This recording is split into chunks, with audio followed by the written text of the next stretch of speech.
They're all circling the wagons, where you even have the leadership of the Republican Party don't want Donald Trump to get on in because they're looking at jail time if they can't force Hillary Clinton into that White House. Every gold investor should consider top quality assets partnered with the best in the business, a real portfolio to profit. Gold year to date is up 22%. However, a portfolio that is positioned correctly should be up 155% this year. To learn more about how you can begin to enjoy the bull market in gold, visit crushthestreet.com/fortune. Hello, everyone, and welcome into crushthestreet.com. I'm joined today with the very popular Michael Rivero of whatreallyhappened.com and, of course, his popular radio show, What Really Happened. And he's a show's favorite, Crush the Street favorite, of course. And today, I think we're going to be talking about what really is happening in the election and the markets. But first of all, Michael Rivero, thanks for joining me. Thank you for having me again. Michael, let's talk about the markets and the elections here. I was a little shocked as to why the FBI has actually come out against Clinton lately, believe it or not. It doesn't really seem to be in line with the agenda of the establishment, positioning their candidate to get into office. But in your opinion, what do you suppose forced the FBI's hand to act? Well, I think what we're seeing is a major faction fight within the FBI and indeed within the entire federal government. When we talk about the establishment, it's not necessarily monolithic, if you will. The reality is that the people at the very top have been bought and paid for, and they're corrupt, and their job is to keep the hierarchy, the organization under them in line. We know that last summer when James Comey literally came on out and said, yes, Hillary Clinton committed felony violations of Title 18, but we've decided we're not going to prosecute. It created quite a schism within the FBI. There apparently have been quite a few high-level resignations. The story is even James Comey's wife was on his case saying, what are you doing? And the rank-and-file FBI are seeing this institution that they have devoted their lives to now being seen as a negative. Those of us who've been studying the situation all along understand that the FBI has not always been the sweet and shining good guys that TV and movies like to tell us. Those of us old enough to remember COINTELPRO, for example. And in my own example, how the FBI ended my career in Hollywood following the murder of White House Deputy Counsel Vincent Foster. But by and large, most Americans have a very positive image of the FBI. It's very crafted. They put a lot of effort into it. J. Edgar Hoover was an absolute manic over the image of the FBI versus the reality. So a lot of people in the FBI are very unhappy, and we're getting more and more indications that there's literally a revolt going on within the government itself, that all of these leaks and all this information coming on out, they're trying to claim it's all Russia, Russia, Russia, but it does seem to be coming from internal sources. And the exposure of an additional 650,000 emails on Huma Abedin and Anthony Weiner's laptop, that was simply too big to ignore, and everybody's trying to get ahead of that, but it really is too big to ignore. And now all of a sudden we're seeing the FBI starting to release very damaging reminders of the Clintons' past. Yesterday they released the information about the pardon of Mark Rich, the investigation into that, the Pardon Gate, and how James Comey, even all the way back then, was saying, we're not going to go with this. We're just going to let that one slip. Today, they released some of their internal files regarding the Vincent Foster affair, including the fact that the FBI did have a witness saying that Vince Foster was murdered, and there was a van with 3 people that were literally dumping the body in Fort Marcy Park. They even got part of a license plate. But of course, the higher up said, no, you're not going to go with that. So we're seeing all this information coming on out, and it does seem to indicate a serious schism opening up within the federal government between those who are part of the Clinton-Bush narcocracy and the rest of the government that realizes that the entire government is going to collapse if this is allowed to continue much longer. So apparently some people, want to have the government continue, want to continue in their government positions, and they're willing to risk loss of career and even loss of life to try and get some of this information out, because we know that people who stand up to the Clintons and Bushes wind up in serious trouble, like Seth Rich, both of the attorneys helping Julian Assange with his extradition case have died under questionable circumstances. There's a lot of wet work going on right now, and I'm sure probably, Anthony Weiner is trying to decide if he prefers to die in a plane crash or by suicide. So everybody's kind of scared, and they're no longer working as a functioning unit. Everybody is now looking out for their own personal well-being, preserving as much of their wealth and reputation as possible, staying out of jail. And I know there's all these celebrities who are saying they were going to leave the country if Donald Trump is elected president. Whoopi Goldberg's going to go to Canada, and all these other celebrities. But I think if Donald Trump succeeds in overcoming the election fraud next week, we're going to see a whole bunch of high-level political figures leave the country heading for places without extradition. Because with Donald Trump as president and Trey Gowdy as the attorney general, charges are going to be filed against a lot of these people. And it's the only thing that would be left is for Obama to pull a Gerald Ford and just issue a blanket pardon to everybody, which is technically not legal, because you're not supposed to be able to apply for a pardon or receive one until after you've been convicted for a crime. But Gerald Ford, in order to shut down any more investigation into Watergate, just issued that blanket pardon, said our national nightmare is over, how wrong he was about that. We might actually see Obama forced to do that as one of his final acts in office. Wow. Yeah, really, things are bursting at the seams with the situation, and it makes a whole lot of sense as to why they cannot control it. Michael, what do you suspect then will be the outcome of all of this investigation? Do you think that Donald Trump will actually win? And, talk about the fraud, and, how much fraud do you think is being injected into the system here? And do you think he'll be able to overcome it? And if this email investigation is only going to help him get there? Well, certainly the email investigation is shaving away Hillary's points. Even the corporate media that is biasing their polls in favor of Hillary now have Donald Trump out there in the lead. We know that were this an honest election, first of all, Bernie Sanders would be the Democratic nominee, and Donald Trump is going to win in a landslide. But we know that our elections are rigged. Those electronic machines are designed to steal elections. We're getting reports of massive fraud all over the country, both during the Democratic primaries and in the early voting. It is completely out of control. And in an ironic twist, Bernie Sanders supporters filed a class action lawsuit against the Democratic National Committee and specifically Debbie Wasserman Schultz, demanding a refund on all of the donations they made to the Democratic Party supporting Bernie Sanders. Saying that the Democratic National Committee defrauded them by not maintaining impartiality and fairness during the primaries. And interestingly enough, down in Florida, the Democratic Party's lawyers literally admitted in court, yes, of course we were biasing this to Hillary Clinton. The Bernie Sanders supporters should have known that. Therefore, they don't really have grounds to demand a refund. So they're actually admitting they rigged the primaries for Hillary Clinton as a tactic to evade this class action lawsuit, which could bankrupt the entire Democratic Party at this point. And it really is out of control. Now, the fact of the matter that everybody is now aware of the massive election fraud makes its use that much more difficult to get away with. Now, in the past, normally election fraud comes in when a race is really close to each other, and you just need to shift it a few percentage points. But attempting to reverse a complete landslide is very dangerous because everybody sees that's exactly what happened.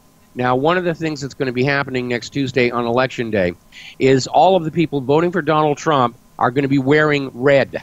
And that's just going to be a visual cue to everybody around what Donald Trump's support really is, which makes it more difficult for the corporate media to come on out and say, well, we don't know how it happened, but Hillary Clinton has swept through to a victory. Donald Trump is already saying he's going to challenge the results on the basis of fraud.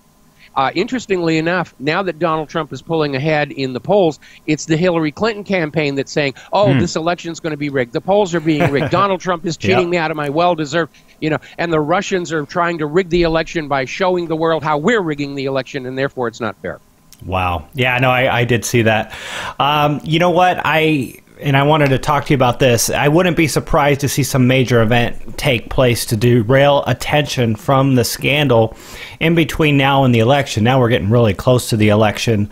But they're already trying. They're already trying. They're fanning up that some of the information on Anthony Weiner's laptop is now going to blow more exposure on the Jeff Epstein, Orgy Island, the Lolita Express. It's going to tangle up all these celebrities and politicians with what's been going on down on the island, none of which has any bearing to the future of the United States of America.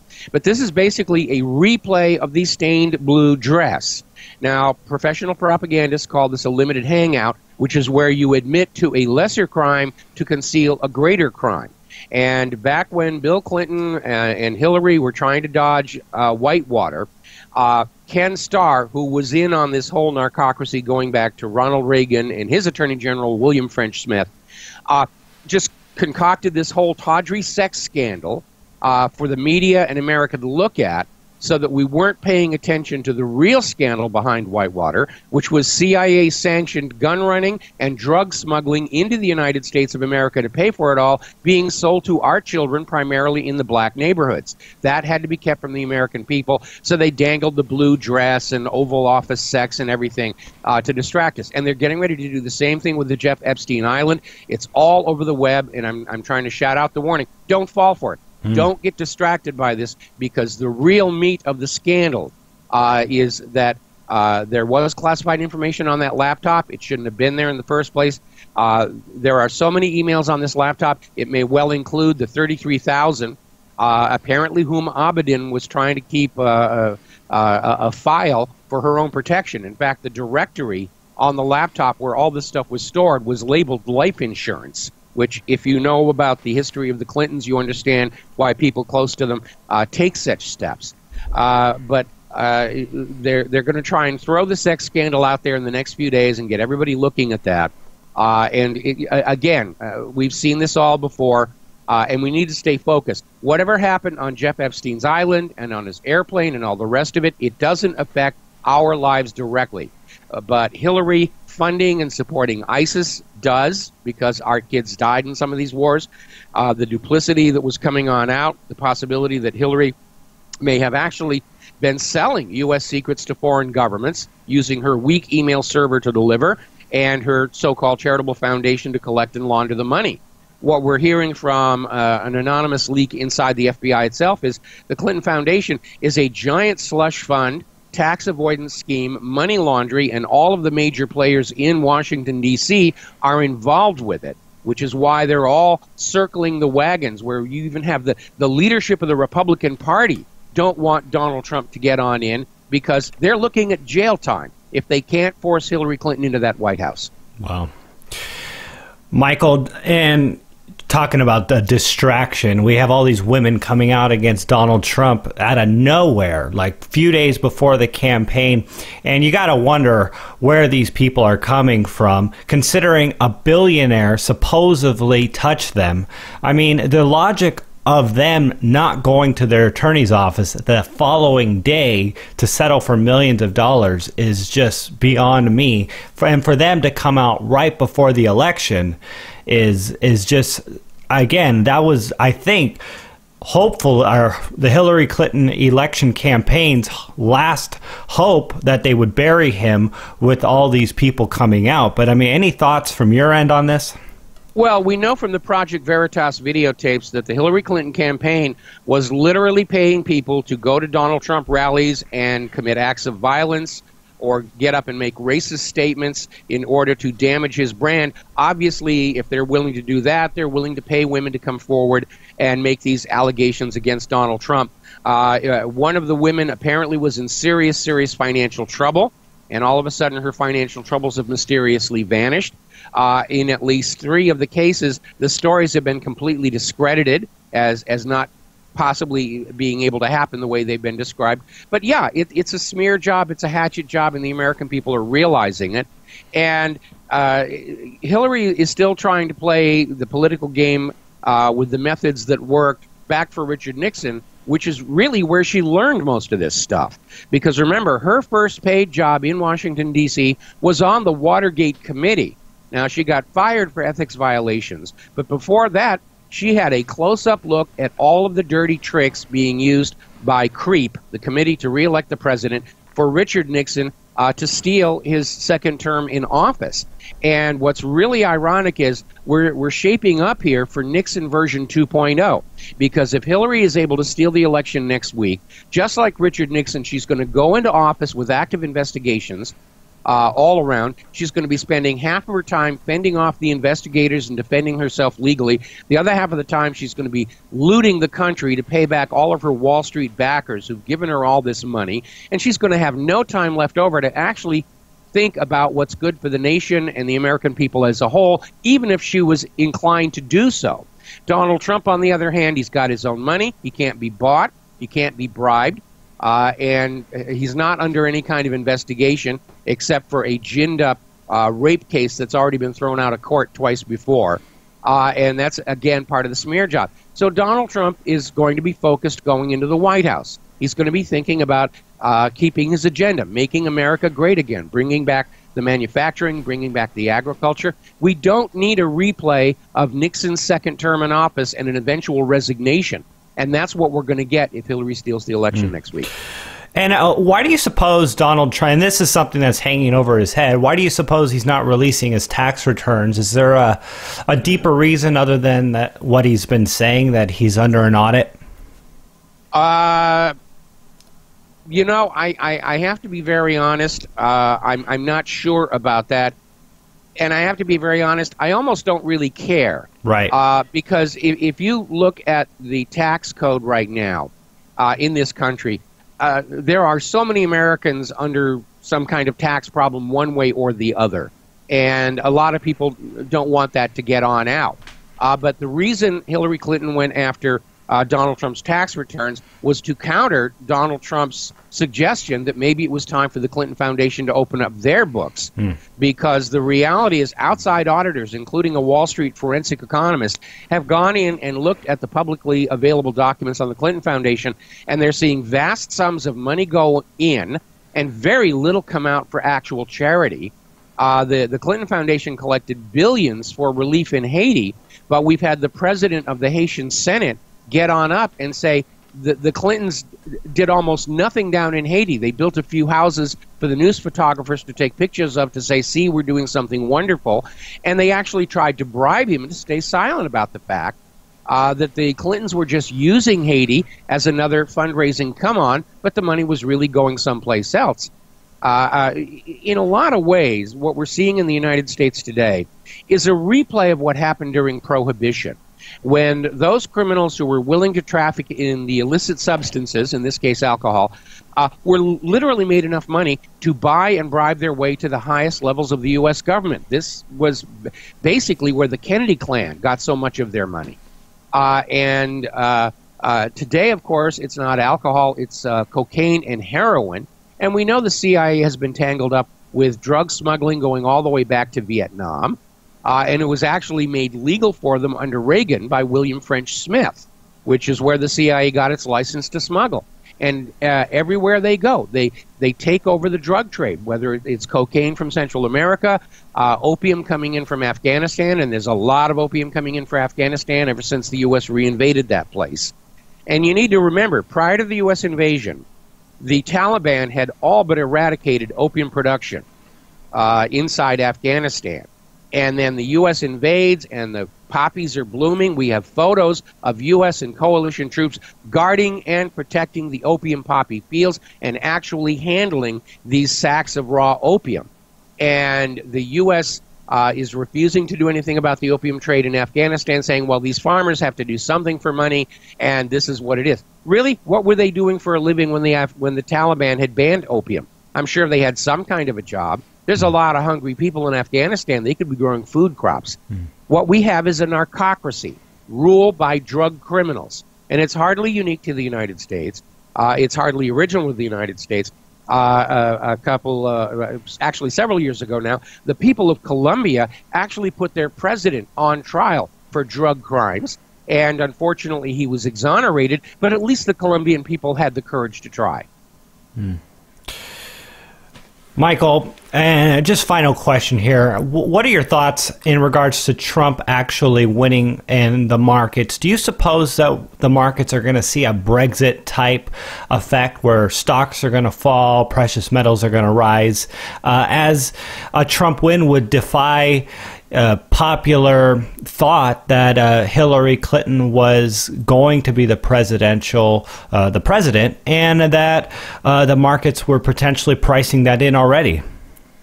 Well, the problem that we have right now, as you've seen over the last several months, we are seeing all of these major banking concerns being exposed as committing massive amounts of fraud. J.P. Morgan Chase, Wells Fargo, Deutsche Bank, all of them. And what that tells me is that the real economy that makes the nation run, people with high-paying jobs being able to buy homes, able to buy cars, go to the shopping mall and buy new, hopefully U.S.-made appliances, that economy has pretty much already shut down. And Wall Street is surviving on fraud and instantly created money being poured all over them, which is a policy Hillary Clinton is going to continue. Now, if Donald Trump overcomes the election fraud next week, it's going to send a signal that the days of Wall Street surviving on fraud are going to come to an end, and Wall Street better get back to work actually building a working economy for the American people. So there's going to be a little bit of turmoil. You're going to see those institutions that are dependent on fraud to survive are probably going to collapse, but that would be a good thing because they'll make way for new businesses, new financial firms to start up that are going to be making money the old-fashioned way, which is to build up the infrastructure to allow ordinary Americans to trade their labor for decent wages and salaries and start pumping that newly created wealth back into the bottom of the economic pyramid. And Michael, one more follow-up question. If Trump does become the president, how much hope do you have that he'll actually be able to effectively preside over the country and make these positive changes, repeal Obamacare, reform the tax code, and, actually build the wall and do all these things that he's promising? Well, it's going to help if we see a tremendous anti-incumbency surge in the congressional races. But as I keep telling my listeners and readers, Trump victory is not the end of our fight because Donald Trump by himself is not going to be able to accomplish anything if he's facing an obstructionist Congress and bureaucracy. So when Trump gets into the White House, the American people are going to have to literally stand outside the offices of our representatives and senators and glare at them through the windows and remind them they're supposed to be working for us, not for Israel, not for Big Pharma, not for the big banks. They're supposed to work for us, or they will be out of a job next election. So we, the American people, are going to have to stand behind Donald Trump every single day that he is in that Oval Office, stand with him, and send out the signal. It isn't just one guy, even though he's the president. There's the president and 300 million Americans all marching in lockstep in the same direction, restoration of the republic. Well, that's great actionable advice for everyone right there. Michael Rivero, if people want to learn more about what you do, listen to your show, where would they go? And just tell everyone a little bit about what they are likely to get. Okay, well, the website is whatreallyhappened.com. We're coming up on our 23rd year in existence. And the radio show is on the Republic Broadcasting Network, Monday through Friday from 3 p.m. to 6 p.m. Central Time. And if you go to whatreallyhappened.com during showtime, there's a little player for RBN. There's also a little video adjunct from BAM User. There's a podcast page that you can go to if you're not able to listen and during the live broadcasts. All right. Well, thank you very much, sir, for coming on, and you have a great day. I really do appreciate it. Oh, well, thank you very much for having me, and I hope you have a good day as well.